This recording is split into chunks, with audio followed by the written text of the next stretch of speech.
बिस्मिल्लाहिर्रहमानिर्रहीम। पिछले लेक्चर के अंदर हमने डिस्कस किया था कि इलेक्ट्रोस्टैटिक्स किसे कहते हैं, चार्ज किसे कहते हैं, और चार्ज की प्रॉपर्टीज़ को हमने डिस्कस किया था और कूलम लॉ को डिस्कस किया था। अब हम कूलम लॉ को एक्सप्लेन करते हैं। सबसे पहले हम एक नोट लिखते हैं कि F12 फोर्स जो होती है वो F21 फोर्स की इक्वल होती है, लेकिन नेगेटिव साइन ये शो कर रहा है कि उनकी डायरेक्शन जो होती है वो डायरेक्शन जो होती है उनकी अपोजिट होती है। इसी बात को हम लफ्ज़ों में लिखना चाहें तो फोर्सेस ऑफ अट्रैक्शन और repulsion are equal but in opposite direction, कि उनकी डायरेक्शन जो होती है वो क्या होती है, अपोजिट होती है। लेट्स सपोज हमारे पास दो चार्जेस हैं, वो चार्जेस लाइक चार्जेस भी हो सकते हैं और अनलाइक चार्जेस भी हो सकते हैं। जैसा कि फ़िगर के अंदर Q1 Q2 दो चार्जेस हैं, जब वो अनलाइक होंगे तो वो एक दूसरे को अट्रैक्ट करते हैं, और जब लाइक होते हैं तो वो एक दूसरे को क्या करते हैं, रिपेल करते हैं। तो Q1 Q2 के ऊपर फोर्स लगा रहा है, Q2 Q1 के ऊपर फोर्स लगा रहा है। हमने इन फोर्सेस के लिए कूलम लॉ निकाला था, क्योंकि कूलम लॉ फोर्सेस के ऊपर ही था कि फोर्स ऑफ अट्रैक्शन या रिपल्जन के लिए। तो हम इन दोनों की क्वांटिटी के लिए एक फ़िगर आपको दिखाते हैं। उस फिगर के ज़रिए हम क्या करेंगे, F12 is equal to F21 को प्रूव करेंगे विद नेगेटिव साइन। ये चीज़ हमने क्या करनी है, प्रूव करनी है वेक्टर फॉर्म के अंदर। तो सबसे पहले हम वेक्टर फॉर्म के अंदर एक आपको फ़िगर दिखाते हैं। उस फिगर के ज़रिए हमने क्या करना है, F12 is equal to F21 with negative sign को प्रूव करना है। ये हमें एक फ़िगर नज़र आ रही है, Q1 Q2 के ऊपर फोर्स लगा रहा है और Q2 Q1 के ऊपर फोर्स लगा रहा है। इसके साथ ही जब Q1 Q2 के ऊपर फोर्स लगा रहा है तो उसकी डायरेक्शन को शो करवाने के लिए हमने R21 एक यूनिट वेक्टर लिया है, और Q2 जब Q1 के ऊपर फोर्स लगा रहा है तो उसकी भी डायरेक्शन को शो करवाने के लिए हमने एक यूनिट वेक्टर लिया है R12। अब हम कूलम लॉ के ज़रिए इन फोर्सेस को लिखते हैं कि अगर हम फोर्स को लिखना चाहें, F21 फोर्स किसकी इक्वल होगी और F12 फोर्स किसकी इक्वल होगी।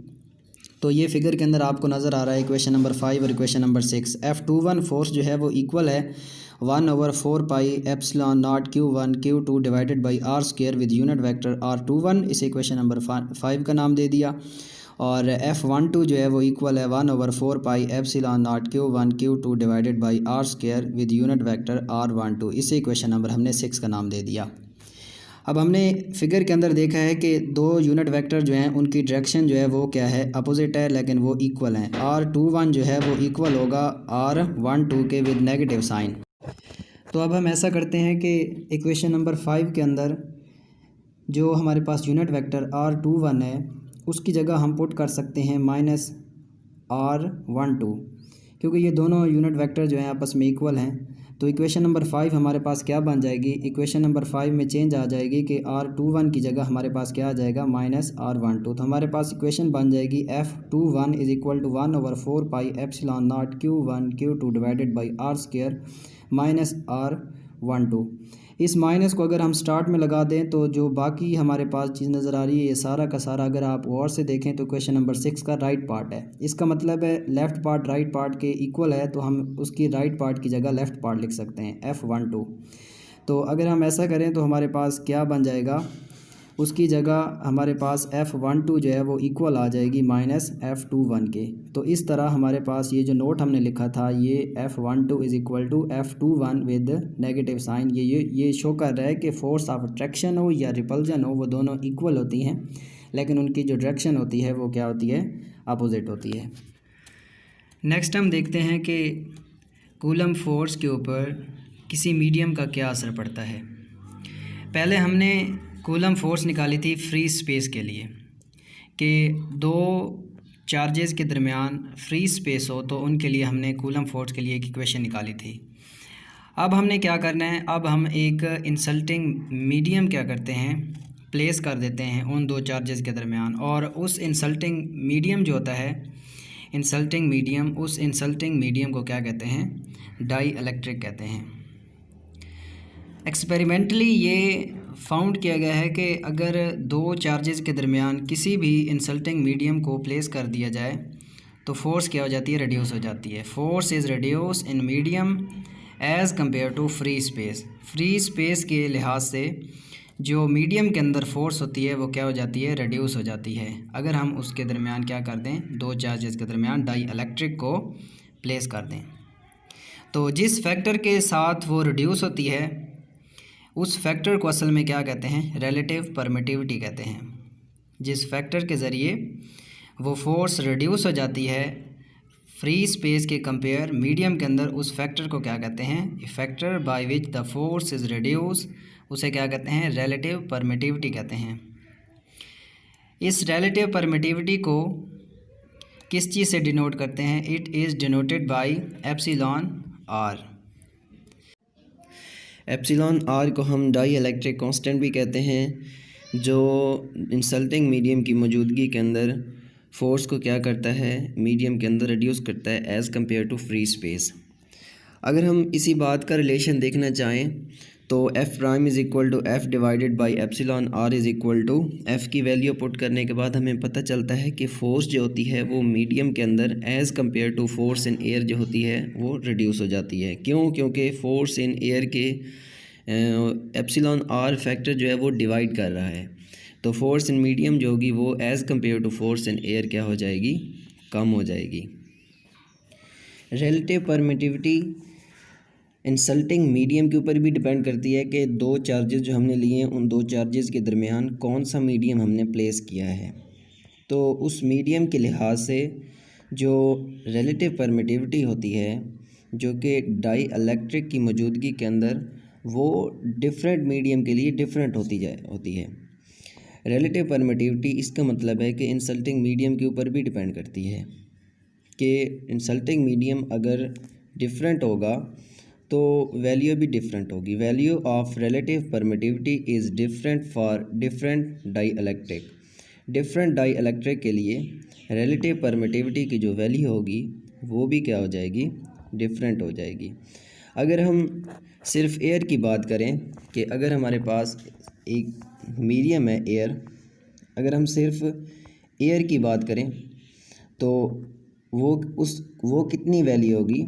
अगर हम सिर्फ एयर की बात कर रहे हैं, रिलेटिव परमिटिविटी हम देख रहे हैं कि एक मीडियम के लिए रिलेटिव परमिटिविटी कितनी होती है, तो एयर के लिए फॉर एयर 1.006 ये तकरीबन एक जा बनता है। और रिलेटिव परमिटिविटी के लिए जो इसका ना तो कोई यूनिट होता है और ये एक डायमेंशनलेस क्वांटिटी होती है। नेक्स्ट हम देखते हैं पॉइंट चार्ज को कि पॉइंट चार्ज किसे कहते हैं। एक ऐसा चार्ज पॉइंट चार्ज कहलाएगा जिसका साइज़ इतना स्मॉल होता है कि अगर हम किसी दूसरे चार्ज के साथ उसका फ़ासला मेजर करें तो उस फासले से भी उसका साइज़ जो है वो स्मॉल आ जाए। इसी बात को हम लिख लेते हैं कि a charge is said to be point charge if its size is very small as compare to distance between other charge. दूसरे चार्ज से उसका फ़ासला जो है अगर मेजर करें तो उसका साइज़ जो है वो उस डिस्टेंस से भी क्या हो, स्मॉल आ जाए। ऐसे चार्ज को हम क्या कहते हैं, पॉइंट चार्ज कहते हैं। नेक्स्ट हम देखते हैं परमिटिविटी किसे कहते हैं। परमिटिविटी एक्चुअली एक ऐसा फैक्टर होता है जो किसी भी मीडियम की एबिलिटी को क्या करता है, डिटरमाइन करता है कि वो वहाँ से इलेक्ट्रिक फोर्स को पास करवाती है। The ability of medium to allow the electric force to pass through it is determined by a factor which is called permittivity. Permittivity एक ऐसा फैक्टर होता है जो डिटरमाइन करता है किसी भी मीडियम की एबिलिटी को कि वो उस मीडियम में से कितनी इलेक्ट्रिक फोर्स पास करवाती है या कैसे इलेक्ट्रिक फोर्स को पास करवाती है। नेक्स्ट आपने याद रखना है कि जो परमिटिविटी ऑफ मीडियम जो होती है, परमिटिविटी ऑफ मीडियम उसे एप्सिलॉन से ज़ाहिर करते हैं और जो परमिटिविटी ऑफ स्पेस होती है उसे एप्सिलॉन नॉट से ज़ाहिर करते हैं। इन दोनों की जो रेशो होती है वो रेशो जो है वो परमिटिविटी रिलेटिव परमिटिविटी कहलाती है। इन दोनों की रेशो क्या कहलाती है, रिलेटिव परमिटिविटी। यही बात हम लिख लेते हैं कि the ratio between permittivity of medium to permittivity of free space, इन दोनों की जो रेशो होगी उसे हम क्या कहेंगे, रिलेटिव परमिटिविटी कहेंगे। इसी बात को अगर हम रिलेशन की फॉर्म में देखना चाहें तो रिलेशन बनेगा epsilon R is equal to epsilon divided by epsilon not. तो एप्सिलॉन आर जो है इसे डाई इलेक्ट्रिक कांस्टेंट भी कहते हैं, जो कि परमिटिविटी ऑफ मीडियम और परमिटिविटी ऑफ फ्री स्पेस के दरमियान रेशो होती है।